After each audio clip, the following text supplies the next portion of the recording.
That is something I truly I'm convinced that point, um, because we need to establish the personal feature of Krishna, and the impersonalists have to be defeated. So that is a very strong point. Uh, but I'm still not convinced on the so these kind of like supporting arguments can also be provided for the other four to do it Yeah, properly, be a because little it's been difficult done to improperly. be a little difficult to provide it. I mean, ultimately, it is a means to an end. It'll be a little difficult to say uh, that I would like to sacrifice a cow for preaching purposes, or sacrifice a horse uh, for preaching purposes, or to have children in my brother's wife for preaching purposes. So, Prabhupada at one point mentions that the lives of great men, they are meant for two reasons. They are meant for uh, they're meant to for I forget the terminology used, but it was instructive and something else. But basically, what it meant was that they live their lives either to give us instructions or for us to imitate, instructive and imitative. So, take the case of Chaitanya Mahaprabhu taking sannyas. That was something that is imitative. That he took sannyas and he set that in place so that others could imitate. And just like he took sannyas for the sake of preaching, others could take it. There is something that he did was instructive, not to be imitated. Like when he traveled to the forest in Jharkhand, then he was having the animals do Harinam, and he did that to show the potency of the holy name. That how the potency of the holy name can affect even people, even jivas with covered consciousness, but not imitative. Not that it's not recommended for us to do that. So that distinction, that what we can imitate and what we can take as an instruction, it's again like everything. We had this earlier on discussion about what is proper gyan. What is being explained to us by the disciplic succession, by the parampara. Srila Prabhupada, when he was giving sannyas to his disciples, he was aware of 2 points. One was that sannyas in this age of Kali is difficult, and second, also when later on he saw his disciples falling away, and at that point he felt very bad about it. And but he did not.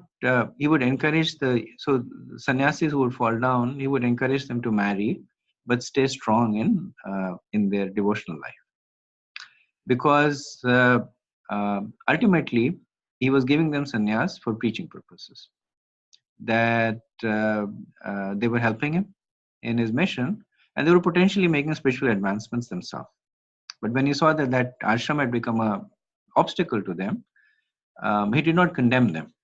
He said, "Okay, you marry, you get into the grahastha ashram and continue with your devotional life."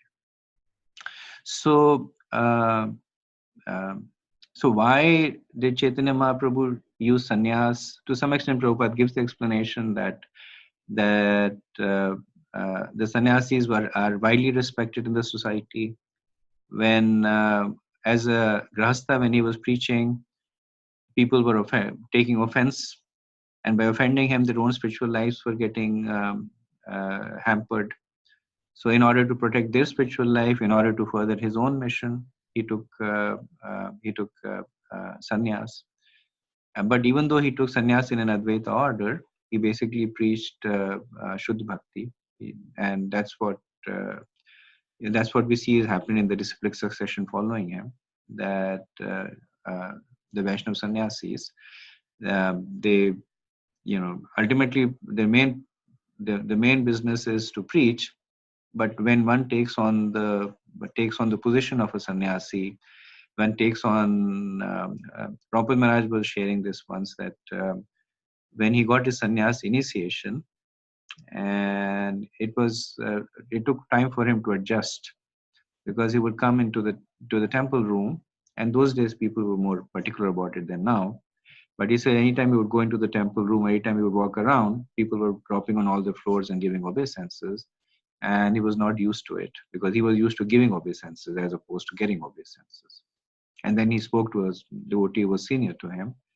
And the devotee said that don't, just consider the fact that um, uh, they are just reminding you of their service to you, that you have a service to do for them, which is help them make spiritual advancements.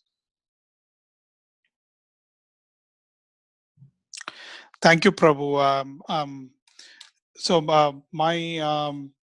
the thought process was like now in our sampradaya we see initiating spiritual masters who are grihastas like Vaisheshika Prabhu, and we have Sankarshan Das Adhikari here in Austin, who are initiating spiritual masters. So my point was like, will this be in future? Will this be the trend? Because it will be very difficult for the sannyasis to keep up the sannyasa vows, and so the preaching can all still happen with the initiating spiritual masters who are householders. Preaching can still happen, and we are seeing that. You gave the example of Vaisheshika Prabhu.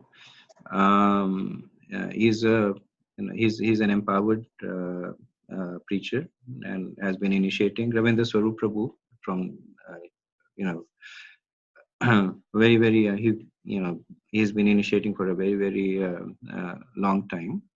So it's not that if for whatever reasons the number of and you're aware, since you brought up this point, you're also aware that ISKCON is also becoming very selective in giving sannyas order. And so yes, the number of sannyasis will continuously reduce. To some extent is to protect those devotees themselves. Prabhupada once I forget the context of the conversation, but he said that when you are in a battle, then emergency measures need to be taken, and even unqualified people can be made generals. And to some extent, he was referring to the fact, or to a great extent, he was referring to the fact that the devotees, a lot of disciples that he initiated, they were in the 20s. They were not really that fixed up, but he made them sannyasi, just like somebody's in the battlefield, and you can make a soldier a general because that's the need of the hour. Now ISKCON is more mature. The preaching arm, the management arm, they're stronger. So there's no need to put devotees' life at risk. There's no need to create confusion in the heart of disciples. When sannyasis fall down, then the disciples are not in a good place. So yes, ISKCON is being more careful. It's not that there are fewer people who are aspiring for sannyas. Actually, there's a very long list of people who are aspiring for sannyas, but the process has been made a lot more. It's been made a lot more procedural. I mean, there's several years that they have to wait, and then after that, there's several other years that they have to wait before they can become. They're given the order of sannyas, and even after sannyas, there are sannyasis who are not initiating sannyasis. So there's another process by which they get the right to initiate. So I would consider not that as a symptom of the age of Kali. I would consider that more as a symptom of the age of the symptom of the maturity of ISKCON as an organization. Thank you, Prabhu. Thank you. Any other questions, thoughts? So actually a little over time. I apologize for that. We'll end over here, and next week we'll resume our discussion. वंशाकल्पतरुभ्यश्च कृपा सिन्धुभ्यैव च पतितानां पावनेभ्यो वैष्णवेभ्यो नमो। अनंत कोटि वैष्णव वृंद की जय। शिला प्रभुपाद की जय। जय गौर प्रेमानंद। हरे कृष्ण।